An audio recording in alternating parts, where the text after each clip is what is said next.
കയറ്റുമതി തീരുവ 50% ഉയർത്തിയ നടപടിയിൽ അമേരിക്കയെ തീരുവ കൊണ്ട് തന്നെ തിരിച്ചടിച്ച ഇന്ത്യ. അമേരിക്ക ഇന്ത്യയിലേക്ക് വൻതോതിൽ കയറ്റുമതി ചെയ്തിരുന്ന പയറുവർഗ്ഗങ്ങൾക്കും പരിപ്പുകൾക്കും 30% തീരുവയാണ് ഇന്ത്യ ചുമത്തിയിരിക്കുന്നത്. ഔദ്യോഗിക വൃത്തങ്ങൾ പറയുന്നതിനനുസരിച്ച് കഴിഞ്ഞ വർഷം ഒക്ടോബർ മുതൽ ഈ തീരുവ നിലവിലുണ്ട്. എങ്കിലും ഇത് പൊതുവായി പ്രഖ്യാപിക്കാതെയാണ് നടപ്പിലാക്കിയത്. കേന്ദ്ര സർക്കാർ ഈ നടപടിക്ക് കാര്യമായ പ്രചാരണം നൽകിയില്ല. 2 അമേരിക്കൻ സെനറ്റർമാർ പ്രസിഡന്റ് ഡൊണാൾഡ് ട്രംപിന് കത്തെഴുതിയ വിവരം പുറത്തു വന്നതോടെയാണ് ഇന്ത്യ ചുമത്തിയ തീരുവ ചർച്ചയാകുന്നത്.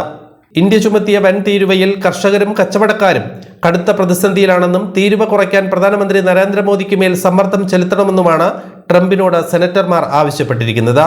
നോർത്ത് ഡക്കോട്ട, മൊണ്ടാന എന്നിവിടങ്ങളിലെ സെനറ്റർമാരായ കെവിൻ ക്രാമർ, സ്റ്റീവ് ഡെയ്ൻസ് എന്നിവരാണ് ട്രംപിന് കത്തയച്ചത്. ഇന്ത്യൻ വിപണിയിലേക്ക് അമേരിക്കൻ ഉൽപ്പന്നങ്ങളുടെ പ്രവേശനം സുഗമമാക്കാനും ട്രംപ് ഇടപെടണമെന്ന് സെനറ്റർമാർ ആവശ്യപ്പെട്ടു. ഇന്ത്യയുമായി വ്യാപാര കരാർ ഉറപ്പിക്കും മുൻപ് ട്രംപ് ഇടപെടണമെന്നാണ് ആവശ്യം.